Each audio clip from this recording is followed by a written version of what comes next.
안녕하세요. 하나님의 말씀을 사랑하는 나그네 교회 교회 여러분, 그리고 그리스도 안의 형제 자매된 교회 여러분, 오늘 우리가 읽을 시편의 말씀은 103편이죠. 다윗의 시입니다. 다윗은 신자로 살면서 자기 한평생의 신앙을 기초로 하나님께 찬송 올리는 것, 그것이 자신의 신앙생활 전체로 요약을 합니다. 시편 103편은 그러한 다윗의 심정을 잘 반영하고 있는 시편입니다. 여러분은 여러분의 신앙생활을 무엇으로 요약하며 무엇으로 하나님께 올려드리겠습니까? 여러분도 다윗과 마찬가지로 하나님께 올려드리는 찬송의 시, 그것이 답인 줄 압니다.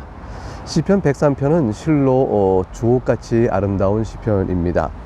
하나님의 은혜를 받은 성도의 행복이 이보다 더 아름답게 사실 표현되기 어려울 만큼 그렇게 하나님의 사랑과 도우심으로 인해서 받은 기쁨의 환희, 이런 것들이 가득 차 있는 찬송입니다. 그리고 이것은 이제 또한 개인을 향한 하나님의 사랑이 교회를 향한 하나님의 사랑과 유기적으로 연결되어 있음을 보여주는 또 하나의 중요한 시편이기도 하죠. 그래서 오늘 읽는 시편 103편에서 우리는 하나님을 찬송할 그 이유가 무엇인지, 그것이 왜 기쁜지, 이런 것들을 우리가 함께 다윗의 시를 통해서 살펴보고 교훈을 얻으면서 우리 모두 아멘으로 화답하는 그런 복된 시간이 될 수 있기를 기대하고 또 축복합니다. 1절과 2절은 스스로 자기 영혼을 향하여 하나님을 송축하라 하고 불러냅니다. 그리고 그것이 마땅하다 이렇게 고백하죠. 예를 들어 보겠습니다.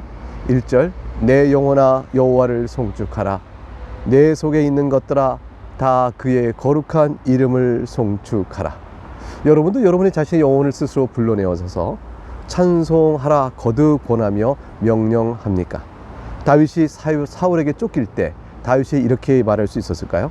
다윗은 이 하나님을 찬송하라, 내 영혼아 하나님을 찬송하라는 자기 다짐과 같은 이런 자기 영혼을 소환하여 스스로에게 망하는 이 찬송의 명령이 자기 환경이 어떠하냐에 따라서 달라지지 않았습니다. 자기 환경이 사울에게 쫓겨 생명을 언제 잃을지 모르는 위기 속에서도 다윗은 하나님을 송축하라, 내 영혼아 두려워하지 말고 낙심하지 말고 하나님을 찬송하라, 그렇게 말했습니다. 여러분도 우리가 하나님을 찬송할 이유에 대해서 우리가 놓여있는 상황이나 감정, 그것을 기초로 판단하고 찬송할 만하다, 그렇지 않다, 우리가 결정하는 것이 아니죠. 오직 하나님을 바라보는 것입니다. 그리고 하나님은 마땅히 찬송받을 뿐임을 고백하는 것이죠. 이것이 우리가 참된 믿음의 고백을 할 것입니다. 2절 보니까 내 영혼아 여호와를 송축하며 그의 모든 은택을 잊지 말지어다, 이렇게 되어 있어요. 근데 곰곰이 꼽아보면 내 상황이 지금은 어렵고 힘들고 하나님 어찌하여 나를 돌아보지 아니하시는가, 내가 이렇게 됐을 때 하나님은 어디 계시는가, 이렇게 하나님께 원망하고 또 불평스러워하고 그러고 싶은 상황이라 할지라도 말이죠, 곰곰이 생각해 보게 되면 하나님의 인자하심이 자신의 인생을 어떻게 끌어왔고 오늘의 자기를 이끌어왔는가를 알 수가 있습니다. 2절 하반절에 그의 모든 은택을 잊지 말지어다, 다윗이 스스로 자기 영혼을 불러내어 찬송하라 송축하라 말하면서 다짐을 하는 것이죠. 확인하는 것이죠. 네가 지금 하나님의 은혜가 어찌 있겠느냐, 지금 너의 상황이 어렵고 곤고하고 슬프고 낙심되고 상처고 아프고 힘들다 할지라도 하나님께서 너에게 베푸신 그 은택을 네가 어찌 잊겠는가. 만일 우리가 하나님께서 베푸신 은택을 잊는 자가 되거나 망각하거나 부인하는 자가 된다면 우리에게 남는 것은 무엇일까요? 그것은 불평이요, 원망이요, 죄의 유혹과 시험이요, 그것에 또 죄를 향한 그런 우리들의 교만한 마음, 무지한 마음, 그런 것들만 남게 되겠죠. 광야에서 이스라엘이 그러지 않았습니까? 출애굽 때에 하나님이 베푸셨던 놀라운 은혜를 다 망각하고 애써 그거를 통해 하나님 나타내 보이셨던 인자하심을 부인한 채 저들이 광야 생활의 그 어려움을 놓고 하나님께 불평과 원망을 했습니다. 여러분은 어떠하십니까? 여러분의 삶의 형편이 지금 어떠하신지요? 저는 여러분에게 말씀드립니다. 여러분의 노인 형편과 겪은 처지가 어떠하든지 하나님을 송축하십시오. 내 영혼아 하나님을 송축하라, 스스로 이 말씀을 크게 외치면서 하나님을 송축하십시오. 그러면 여러분 마음속에 전혀 다른 새로운 변화가 생길 것입니다. 하나님의 긍휼과 자비와 인자와 사랑의 크심이 마음속에 이렇게 차오르게 될 거예요. 그리고 뜨거운 눈물이 흐르면서 하나님 과연 그렇습니다, 제 영혼이 하나님을 송축합니다, 이 고백이 나오겠죠. 자, 이제 3절부터 5절에는요 주님께서 어떤 은택을 베푸셨는지를 설명해 나갑니다. 2절 맨 마지막에 그의 모든 은택을 잊지 말저다 그러지 않았어요? 과연 그 은택이 어떤 것이었는지 다윗은 3절부터 5절에 손꼽아 갑니다. 여러분이 받은 은택은 어떠한지 함께 헤아려 보면서 한번 읽어보실까요?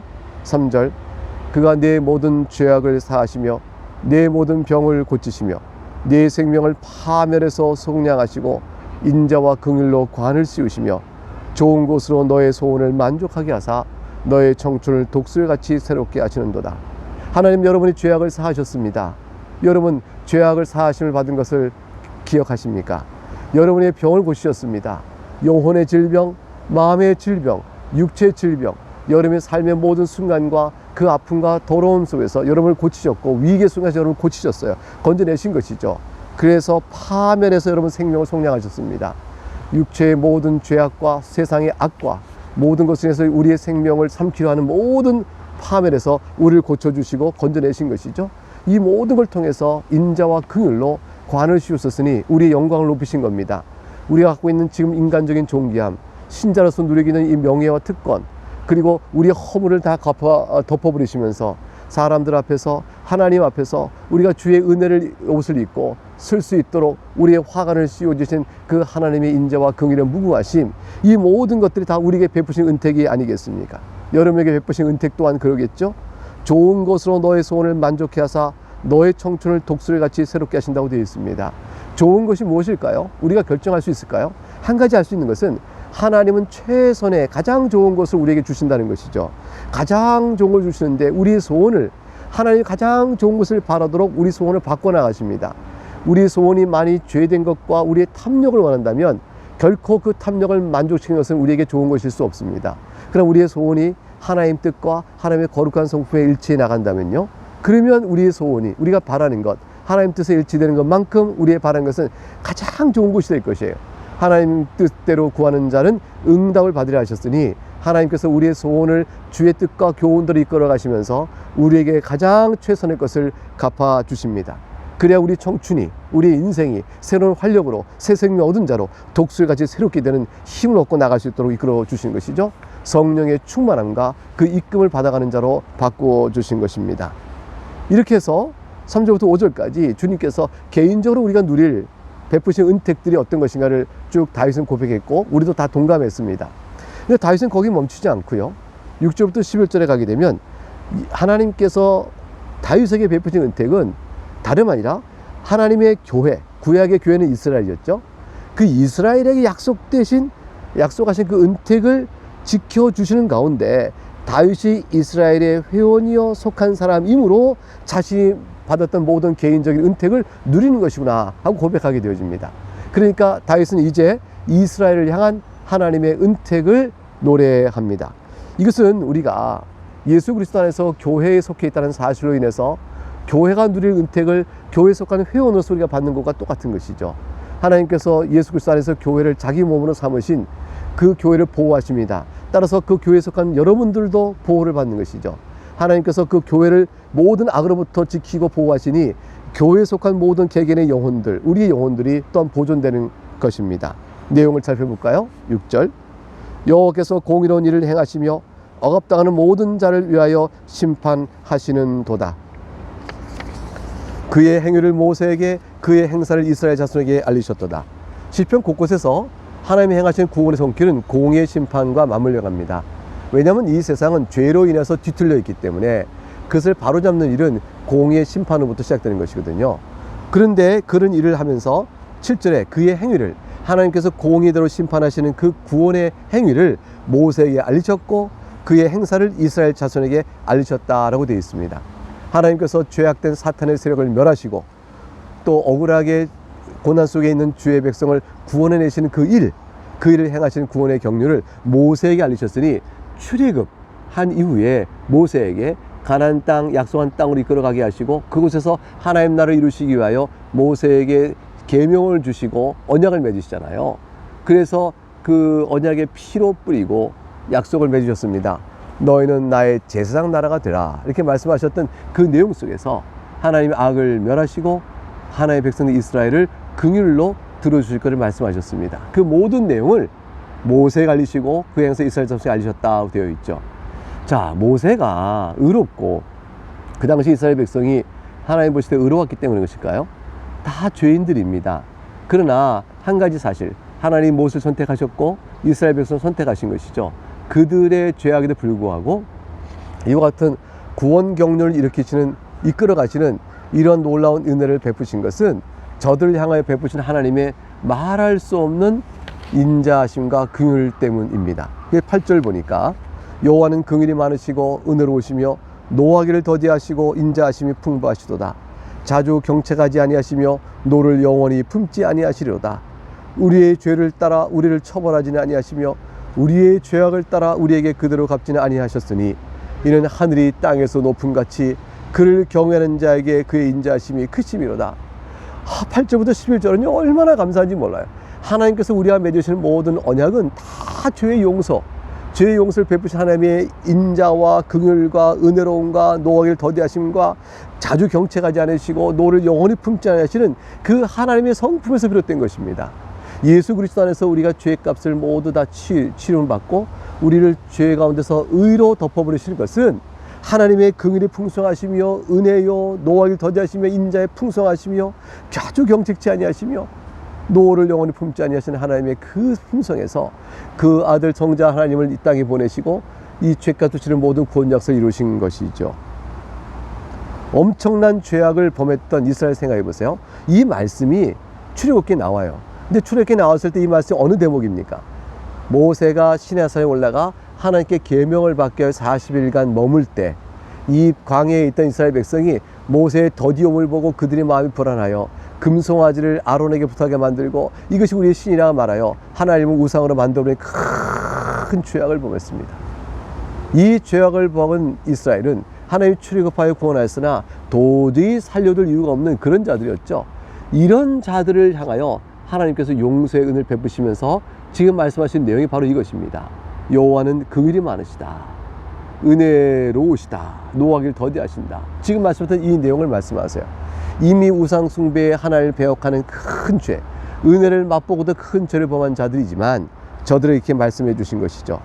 하늘이 땅에서 높음같이 그를 경외하는 자에게 그 인자하심이 크심이로다. 하늘이 땅에서 높으면 얼마나 높을까요? 이 하늘과 땅 사이를 가득 채우는 인자하심이라면 얼마나 풍성하실까요? 여러분, 하나님의 인자하심이 그리하십니다. 못 고칠 죄가 없고 용서하지 못하실 죄가 없습니다. 이 모든 일로 인하여 우리에게 베풀어 주신 그리스도 예수 안에서 용서의 큰 크기를 마음에 깊이 믿고 하나님 앞에 엎드릴 수 있기를 바랍니다. 예수 그리스도께서 이와 같은 모든 하나님의 긍휼의 성품의 절정을 나타내 보이신 것이죠. 그분 자신이, 예수님 자신이 하나님의 인자하심이요 긍휼이요 자비로움이요 노하기를 더디하시는 바로 그 모습입니다. 12절부터 19절은 하나님을 경외하는 자에게 하나님께서 약속하신 실로 인자하신 그 은택이 어떤 것인지를 이어서 말씀해 줍니다. 하나님을 경외하는 자는 하나님께서 이스라엘에게 베푸신 은택을 누리게 될 것입니다. 자, 과연 그 은택은 어떤 것일까요? 12절, 동이 서에서 먼 것 같이 우리의 죄가를 우리에게서 멀리 옮기셨으며. 여러분, 동과 서는 결국 만나지 못합니다.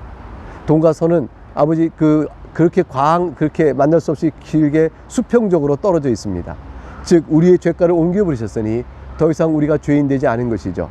아까 하늘이 땅에서 높음같이 인자하심이 가득 차 있다는 것은 수직적인 평가라면 죄가를 동에서 서로 옮긴다는 것은 수평적인 표현이죠. 하나님께서는 그렇게 우리의 모든 죄가를 옮기시고 우리를 죄가를 더 이상 기억하지 아니하십니다. 그거를 정서적 측면으로 13절에 이어 말하기를 아버지가 자식을 긍휼히 여긴 같이 여호와께서는 자기를 경외하는 자를 긍휼히 여기신다 되어 있어요. 인간 중에서 가장 긍휼을 기대할 수 있는 마지막 사랑, 아버지가 자식을 긍휼히 여김. 예수님께서 바로 이 부분을 본따서 탕자의 비유를 말씀하신 것이죠. 탕자는 마땅히 버릴 자식이요 자식을 인정할 수 없는 죄인된 자식입니다. 그러나 그 자식을 기다렸던 아버지는 돌아온 탕자를 조건 없이 받아들이며 완전한 자녀의 지위를 그대로 회복해 하십니다. 그 사랑이 하나님의 사랑입니다. 하나님께 나아가는 자, 예수 그리스도를 믿고 죄를 회개하면 주 앞에 나가는 자는 아버지가 자식을 긍휼히 여긴 같이 그런 자를 긍휼히 여깁니다. 여러분과 제가 바로 그 긍휼의 용서함을 입고 오늘 이 자리에서 주의 말씀을 같이 읽으며 찬송하는 자가 아니겠습니까? 하나님께서는 14절 우리의 체질을 아신다 되어 있어요. 우리가 부편 본성을 아람 이후에 타락 이후에 물려받은 자로 우리 안에 의의가 없음을 아시는 주께서, 또한 우리가 단지 먼지뿐임을 아시는 주님께서, 우리가 단시 있다가 흙처럼 돌아갈 그런 자의 불과한 점을 아시는 주께서, 이 15절 인생은 그날이 풀과 같으며 그 영화가 들의 꽃과 같음을 아시는 주님께서, 16절 그것은 바람이 지나가면 없어지나니 그 있던 자를 다시 알지 못하거니와, 어느 인생이 자신이 한때 살았던 인생의 자리를 영원토록 모든 사람이 기억나게 할 수 있겠어요? 그 사람이 살아있는 동안에 영원한 것처럼 구체적으로 만들 수 있고 영원한 것 같지만, 그러나 이내고 바람이 불고 훅 지나가면 바람이 머물던 자리를 누가 뒤에 와서 확인할 수 있겠습니까? 마치 그것처럼 인생은 있다가 있을 때는 영원한 것 같지만 그 인생이 사라지고 난 다음에는 그 인생이 있던 자리는 그 누구라도 기억하지 못할 것입니다. 17절 여호와의 인자심은 그러나 어떤가요? 이런 인생을 향하여 베푸신 여호와의 인자심은 자기를 경외하는 자에게 영원부터 영원까지 이르며 그의 의는 자손의 자손에까지 이를 것입니다. 그러니까 하나님을 경외하는 자에게는 여호와의 인자심은 결코 패하거나 쇠하거나 사라짐이 없습니다. 여호와를 경외하는 자는 어떤 자일까요? 18절에 설명이 나오죠. 곧 그의 언약을 지키고 그의 법도를 기억하며 행하는 자입니다. 하나님을 사랑합니다. 하나님의 용서의 언약을 기억하고 자기의 죄됨을 고백하며 하나님의 법도를 기억하여 새로운 생명으로 살아가길 원하여 주의 도우심을 구하는 자, 바로 여러분들이죠. 예수 그리스도를 믿고 용서받는 은혜에 감사하여 하나님께 말씀에 순종하여 하나님이 선하시고 기뻐하시고 온전한 뜻을 따라 행함으로 하나님께 찬양의 절을 올리는 우리들, 우리는 다 부족하고 연약하지만 그 언약 안에서 하나님을 경외하는 자로 서 있습니다. 그런 자에게 인자하심이 패하지 않고 거두지 아니하시며 영원토록 베풀어 주십니다. 19절 여호와께서 그의 보좌를 하늘에 세우시고 그의 왕권으로 만유를 다스리시는도다. 그러하니 하나님의 언약은 영원할 수밖에요. 우리 인생은 더덥고 또 죄 가운데 있는 인생이지만 하나님의 언약 안에서 우리의 영원한 생명, 하나님께서 우리를 긍휼히 여기시는 그 사랑, 아버지의 사랑, 동이 서해먼같이 우리 죄를 옮기시는 그 놀라우신 은총, 그 가운데 우리가 살 길을 얻는 것입니다. 그러면 이와 같은 하나님을 고백할진대, 자, 이 이상 모든 만물들, 천군 천사라 할지라도 또 이 하나님 만드신 모든 피조세계 저 땅 끝까지 저 하늘 끝까지 있는 자라 할지라도, 그리고 우리 자신의 영혼을 향하여 자기 자신을 향하여 다시 한번 하나님을 찬송하라 촉구해야 되지 않을까요? 그것이 마지막 20절과 22절까지 이어지는 세 절의 결론 부분입니다. 능력 있어 여호와의 말씀을 행하며 그의 말씀의 소리를 듣는 여호와의 천사들이여 여호와를 송축하라. 하나님의 천사라 할지라도, 천사들의 천사라 할지라도 그들의 존재 목적은 하나님을 섬기는 것이며 하나님을 송축하는 데 있습니다. 21절 그에게 수종들며 그의 뜻을 행하는 모든 천군이여 여호와를 송축하라. 하나님의 뜻을 수종들고 그 뜻을 행하는 자는 이미 그 자체가 하나님을 송축하는 것이죠. 모든 천군 천사를 불러 천사들을 다 불러 하나님을 송축하라고 말합니다. 모든 만물의 피조물에게 하늘의 높은 곳에 있는 하나님 보좌를 섬기는 그 천군 천사들에게도 똑같이 송축해야 될 의미가 있듯이, 이 땅에서 하나님의 긍휼을 입고 살아가는 우리 모두들도 내 영혼아 여호와를 송축하라, 이것이 우리의 존재, 우리의 삶의 기쁨이다 라고 외치는 것이죠. 22절 그 아름다운 마지막 시편 103편의 마지막 절을 보세요. 여호와의 지으심을 받고 그가 다스리는 모든 곳에 있는 너희여 여호와를 송축하라. 내 영혼아 여호와를 송축하라. 저는 이 말씀이 너무 좋아요. 내 영혼아 여호와를 송축하라. 여러분, 오늘 시편의 103편은 시작도 어떻게 돼 있죠? 내 영혼아 여호와를 송축하라. 내 속에 있는 것들아 다 여호와를 송축하라. 그 이름을 송축하라 되어 있었어요. 2절도 내 영혼아 송축하라. 그의 모든 은택을 잊지 말지어다 되어 있습니다. 사랑하는 교우 여러분, 하나님께서 우리의 베푸신 은택을 잊지 맙시다. 그 모든 사랑을 기억할진대 우리 스스로 오늘도 마음속에 내어놓아 다짐하며 스스로 말해보십시다. 내 영혼아 여호와를 송축하라. 여러분이 오늘 지금 겪고 있는 삶의 자리가 어떠하든지, 삶의 형편이 어떠하든지 이 여호와를 송축하는 말씀은 동일합니다. 하나님을 찬송하는 고백, 그 고백 속에 감사와 눈물과 기쁨을 담아서 여러분의 인생 속에 그 여호와를 송축하는 찬송이 가득 차는 그런 복된 인생이 될 수 있기를, 복된 신앙길을 걸어갈 수 있기를 주의 이름으로 축복합니다. 내일 다시 뵙겠습니다. 여기서 마치겠습니다. 감사합니다.